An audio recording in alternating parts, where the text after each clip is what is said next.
ایران کا جوہری تنصیبات کی تعمیر نو کا اعلان، ایرانی صدر کا ایٹمی توانائی ادارے کا دورہ، مسعود پزیشکیان کا ایٹمی تنصیبات کی موجودہ صورتحال پر بریفنگ دی گئی۔ ایرانی میڈیا کے صدر مسعود نے کہا، ایران کو جوہری پروگرام پر مذاکرات کی بحالی کا پیغام ملا ہے۔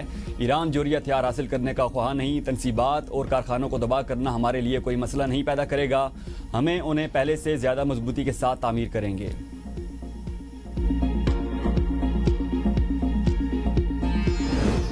وزیر اعلیٰ خیبر پختونخوا کی ویڈیو کے معاملے پر نون لیگ اور پی ٹی آئی آمنے سامنے۔ وزیر اعظم شہباز شریف کے کوارڈینیٹر اختیار ولی کا کہنا ہے، سہیل آفریدی کی تقاریر اور بیانات حلف کی سنگین خلاف ورزی ہیں، کسی طور پر وہ وزارت اعلیٰ کے اہل نہیں رہے۔ ویڈیوز کی فورنزک کے بعد دودھ کا دودھ اور پانی کا پانی ہو جائے گا۔ خیبر پختونخوا کے وزراء مینا خان آفریدی اور شفیع جان نے اختیار ولی کے الزامات مسترد کر دیے۔ کہا، سہیل آفریدی 9 مئی کے واقعات میں ملوث نہیں، ویڈیو 16 مارچ 2023 کی ہے۔ 9 مئی کو سہیل آفریدی پشاور میں تھے، اختیار ولی نے جعلی ویڈیو ٹی وی پر چلائی، حقائق توڑ مروڑ کر پیش کیے۔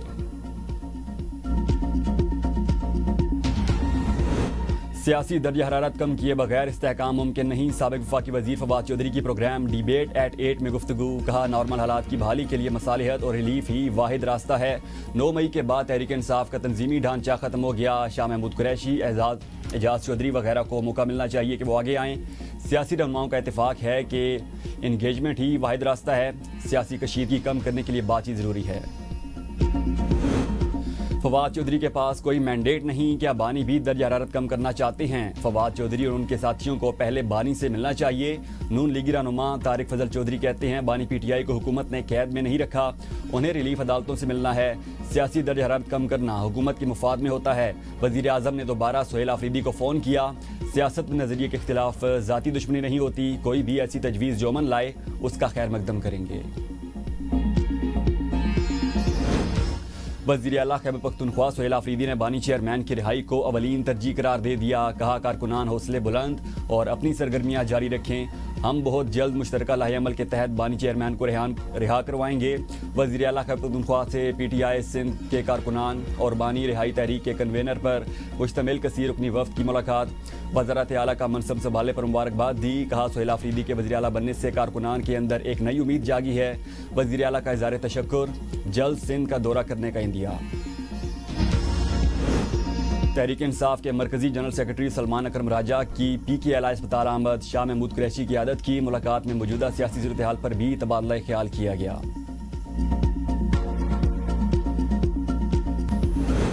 دہشت گردوں کو پناہ دینے اور سپورٹ کرنے والے بھی شریک جرم ہیں، کمیشن یا انکوائری کے حوالے سے ابہام پیدا کیا جا رہا ہے۔ وزیر اطلاعات عطا تارڑ کہتے ہیں، قانون و انتظام کے امور پر ہر کسی کا مینڈیٹ نہیں ہوتا، اجلاس میں شریک نہ ہونے کے باوجود سیاسی بیانات دینا مناسب نہیں۔ انکوائری تب ہوتی ہے جب کوئی ابہام ہو، ان لوگوں کو پہچانا جا سکتا ہے جنہوں نے قانون کی خلاف ورزی کی۔ کرنل کیپٹن شیر خان کے مجسمے کی بے حرمتی کرنے والے سامنے آ سکتے ہیں۔ کرمنل ٹرائل کے دوران انکوائری کی اجازت نہیں۔ وزیر اعظم کہتے ہیں کہ ہم تعاون کرنے کے لیے تیار ہیں۔ اجلاس میں نیشنل ایکشن پلان اور تمام صوبوں کے وزیر اعلیٰ موجود تھے۔ اجلاس میں لا اینڈ آرڈر اور افغانستان کی صورتحال بھی زیر بحث آئی۔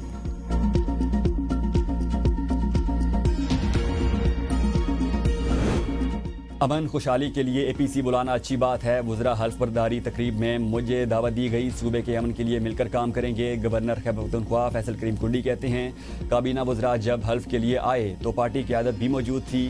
تقریب میں مجھے کہا گیا ماضی کی تلخیاں نہیں ہونی چاہیے، میں نے بھی جواب دیا ایسا کچھ نہیں کروں گا جس سے بہتری میں رکاوٹ آئے۔ پہلے بھی اے پی سی ہوئی تھی جس میں تمام اپوزیشن جماعتوں نے شرکت کی تھی۔ پیپلز پارٹی نے کراچی کی نوکریوں پر قبضہ کر رکھا ہے، شہر کو لوٹ مار سے آزاد کرائیں گے۔ امیر جماعت اسلامی حافظ نعیم الرحمان کا تقریب سے خطاب، کہا شہر میں قبضے کی سیاست جاری ہے، گاؤں اور دیہات پر قبضے کے بعد شہروں پر قبضہ کر لیا گیا۔ کراچی کے نوجوانوں کو روزگار سے دور کر دیا گیا۔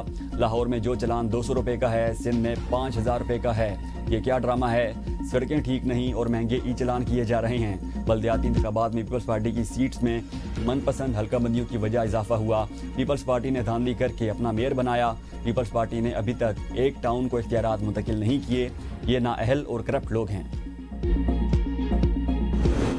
پنجاب بھر میں دفعہ 144 کے نفاذ میں 7 دن کی توسیع، ہر قسم کے احتجاج، جلسے، جلوس، ریلیز، دھرنوں اور اجتماعات پر پابندی برقرار۔ 4 یا زائد افراد کے عوامی مقامات پر جمع ہونے پر مکمل پابندی ہوگی۔ پنجاب بھر میں ہر قسم کے اسلحے کی نمائش اور لاؤڈ سپیکر کے استعمال پر بھی مکمل پابندی ہے۔